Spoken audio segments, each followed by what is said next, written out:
Hello viewers, வாங்க சாப்பிட்லாம். இன்றைக்கி ஆருத்ரா தரிசனம் இல்லையா, திருவாதிரை களி பண்ணலாம்.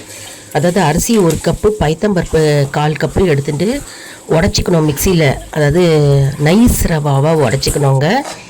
நைஸ் ரவாவை உடச்சிட்ட உடனே அதை வெறும் வானிலையில் ட்ரை ரோஸ்ட்டாக வறுத்துக்கணும். 5 ஏலக்காய் எடுத்துக்கணும்.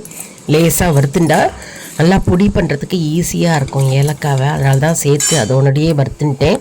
இடிக்கல்ல வச்சு ஏலக்காயை நல்லா பொடி பண்ணின்ட்டேன். மேலே இருக்கிற தோலெல்லாம் டீ தூளில் போட்டுக்கலாம். டீ செய்யும்போது கமகமன் வாசனையாக இருக்கும்.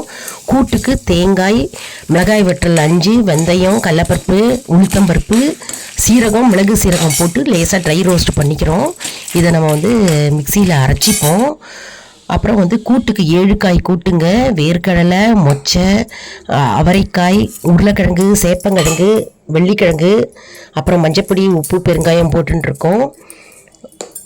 மற்றும் கத்திரிக்காய் போட்டுக்கலாம். 7 காய் கூட்டு, 7 காய் வரா மாதிரி பண்ணணுங்க. அப்புறம் அரைச்சி விட்ட விழுது அதில் போட்டுக்கிறோம். வெந்த கூட்டில் அப்புறம் புளி கரைச்சலை சேர்த்துக்கிறோம். சேர்த்துட்டு நல்லா அடுப்பில் வச்சு மீடியம் ஹீட்டில் வச்சு நம்ம கறி கொடுக்குறோம்.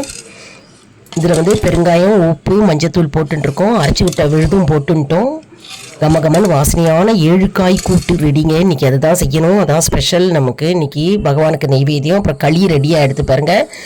வெந்த அரிசி குக்கரில் வெந்த களியில் நம்ம வெள்ளை கரைச்சலை போடுறோம். வெல்லம் 1.5 கப்பு வெல்லம், தேங்காய் துருவல், நெய்யில் வறுத்த தேங்காய் துருவல் போட்டுக்கிறோம். அப்புறம் பச்சை கற்பூரம் தண்ணி அதை கரைச்சி விட்டுக்கிறோம். அப்புறம் ஏலக்காய் தூள் போட்டுக்கிறோம். போட்டு நல்லா கலரி விட்டு முந்திரி, திராட்சையை நெய்யில் வறுத்து போட்டுக்கிறோம். அடியோடு கலரி கொடுக்கணுங்க. நம்முடைய அருமையான களி, திருவாதிரை களி 7 காய் கூட்டு ரெடியாக எடுத்து ஆருத்ரா தரிசனம் சிவபெருமானுக்கு நம்ம நெய்வேத்தியமாக இன்றைக்கி படைக்கணுங்க. வெள்ளை கரைச்சலை போட்டுக்கிறோம். அதாவது 1 டம்ளர் அரிசி நொய்க்கு 1.5 டம்ளர் வெள்ளை கரைச்சல் எடுத்துக்கணும். வெள்ளத்தை எடுத்துக்கணும். அதுக்கப்புறம் 1 டம்ளர் அரிசி நொய்க்கு 3 டம்ளர் தண்ணி நம்ம போட்டு வேக வைக்கணும். அரிசி ரெடி, ஒயிட் ரைஸ் ரெடி, கூட்டு 7 காய் கூட்டு ரெடியாக எடுத்து சாப்பிட்றதுக்கு சுட சுட. அப்புறம் தக்காளி ரசம், பச்சை மிளகாய் தக்காளி போட்டு ரசம், மிளகு சீரகத்தை போட்டு ரசம் பண்ணியிருக்கேன்.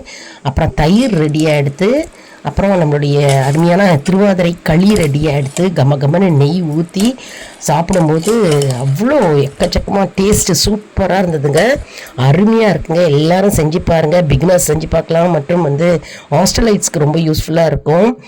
ரொம்ப ஈஸிங்க. திருவாதிரை களி நம்ம இன்னைக்கு பகவானுக்கு நெய்வேத்தியம் பண்ணோம். சிவபெருமானுக்கு இன்னைக்கு நெய்வேத்தியம் பண்ணோம். மாலை பொழுதுல பக்கத்தில் இருக்கிற கோவிலில் போய் சிவபெருமானை தரிசனம் செய்யுங்கள். நம்ம சேனலை லைக் பண்ணுங்கள், ஷேர் பண்ணுங்கள், சப்ஸ்கிரைப்